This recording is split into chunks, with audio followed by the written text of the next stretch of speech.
Assalamualaikum warahmatullahi wabarakatuh. Yang terhormat Bapak Radius Prawiro selaku dosen mata kuliah Statistika dan teman-teman yang saya hormati. Pada kesempatan yang berbahagia ini, saya dan rekan-rekan saya dari kelompok 13 akan mempresentasikan materi tentang uji Mann-Whitney. Sebelum kita memasuki materi, izinkan saya memperkenalkan anggota kelompok kami. Saya sendiri Nuzia Zria dengan nomor BP 230109 yang sebagai moderator pada presentasi ini. Dan rekan saya Stefani Luna dengan nomor BP 230116 dan Rahmat Hidayat dengan nomor BP 230110.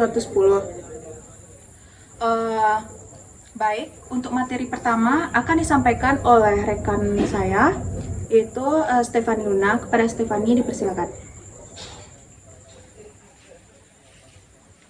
Uji Mann-Whitney U adalah alternatif non-parametrik dari independent t-test yang digunakan pada data tidak memenuhi asumsi normalitas. Uji ini membandingkan nilai tengah atau medium antara dua kelompok independen. Namun, dalam praktiknya, uji ini juga bisa mencerminkan perbedaan rata-rata atau mean jika distribusi data berbeda, meskipun tidak secara langsung seperti uji parametrik. Kondisi penggunanya yang pertama, data tidak normal. Contohnya bisa ditemukan pada data ordinal seperti skor kepuasan pelanggan atau data hasil pengukuran laboratorium yang menyimpang dari distribusi normal. Yang kedua, data ordinal atau interval tidak normal. Uji ini ideal untuk data dengan skala ordinal seperti data peningkat atau data interval dan rasio yang tidak lolos uji normalitas. Yang ketiga, varian tidak homogen. Jika bentuk distribusi antar kelompok berbeda, maka hasil lebih mencerminkan adanya perbedaan pada distribusi secara keseluruhan. Yang keempat, ukuran sampel kecil. Ketika jumlah sampel dalam tiap kelompok terbatas, misalnya kurang dari 30 responden, uji parametrik bisa menjadi kurang andal. Yang kelima, terdapat outlier. Karena uji ini menggunakan peringkat dan bukan nilai mentah dari data, maka ia lebih tahan terhadap pengaruh outlier. Selanjutnya, materi akan dilanjutkan oleh Rahmat Hidayat. Kepada Rahmat dipersilakan. Langkah-langkah pelaksanaan uji Mann-Whitney.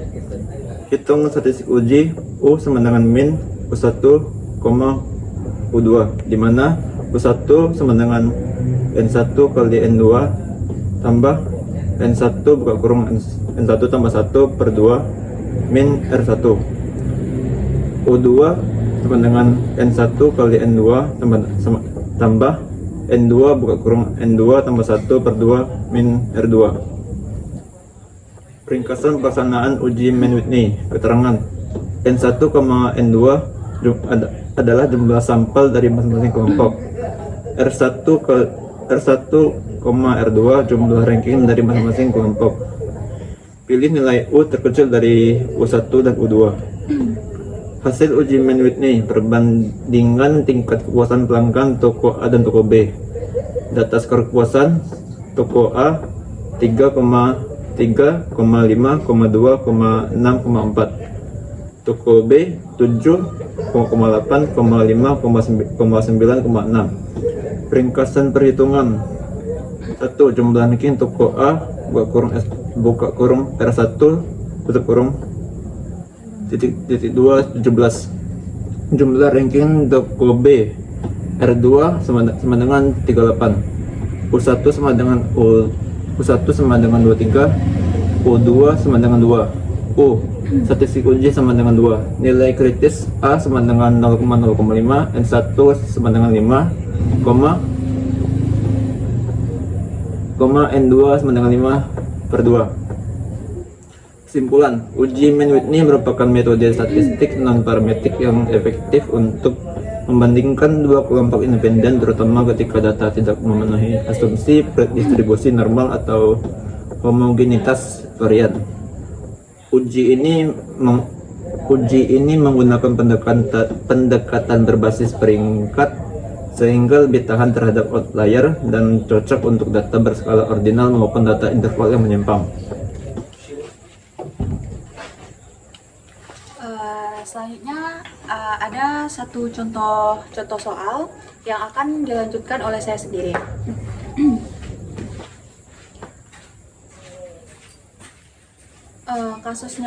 Contoh kasusnya yaitu seorang guru ingin mengetahui apakah ada perbedaan hasil belajar IPA antara dua kelas yang berbeda metode pembelajarannya. Kelas A tidak menggunakan metode, diskusi kelas B menggunakan metode. Setiap siswa diberikan ulangan dengan soal yang sama. Data hasil belajar, nilai ulangan kedua kelas dikumpulkan. Yang pertama, hipotesis, yaitu hipotesis 0, tidak ada perbedaan hasil belajar IPA antara kelas A dan kelas B, yaitu median yang sama. Selanjutnya yaitu hipotesis alternatif, ada perbedaan hasil belajar IPA antara kelas A dan kelas B menggunakan median berbeda. Selanjutnya yaitu taraf signifikansi, digunakan alfa atau juga 0,05 atau 5%. Selanjutnya menyusun data dan memberi kode. Kelas A kita beri kode 1, kelas B kita beri kode 2. Data nilai ulangannya yaitu siswa pertama nilainya 70, siswa 2 75, siswa 3 80, siswa 4 65, siswa 5 78, siswa 6 85, siswa 7 88, siswa 9 90, siswa 10 87. Selanjutnya kita menyusun peringkat, gabungkan semua nilai, urutkan dari terkecil ke terbesar, lalu beri peringkat jika ada nilai sama, peringkat di rata-rata. Selanjutnya jumlahkan peringkat tiap kelompok. Kelas A diberi kode 1, total R1-nya 1 ditambah 2 ditambah 3 ditambah 4 ditambah 5 dan mendapatkan hasil 15. Kelas B total R2 6 ditambah 7 ditambah 8 tambah 9 tambah 10 dan hasilnya mendapatkan 40. Setelah itu kita menghitung statistik dengan N1 sama dengan jumlah anggota kelas A sama dengan 5 dan N2 sama dengan jumlah anggota kelas B sama dengan 5. Perhitungannya U1 sama dengan 5 dikali 5 ditambah 5 dikali 6 dibagi 2 dikurang 15 sama dengan 25 ditambah 15 dikurang 15 mendapatkan hasil 25. Dan U2 sama dengan 5 dikali 5 ditambah 5 dikali 6 dibagi 2 dikurang 40 sama dengan 25 ditambah 15 dikurang 40 mendapatkan hasil 0. Kita ambil nilai U terkecil yaitu 0. Setelah itu kita menentukan nilai kritis dan keputusan. Cari tabel kritis U Mann-Whitney untuk N1 sama dengan 5 dan N2 sama dengan 5 pada alfa 0,05 dua sisi, biasanya nilai kritis U sama dengan 2. Karena U hitung 0 kurang dari U tabel 2, maka tolak H0 312. Kesimpulannya, terdapat perbedaan signifikan hasil belajar IPA antara kelas yang menggunakan metode diskusi dan yang tidak menggunakan metode diskusi.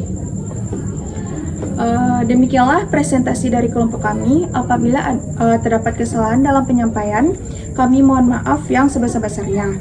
Semoga materi yang kami sampaikan hari ini dapat memberikan manfaat bagi kita semua. Assalamualaikum warahmatullahi wabarakatuh.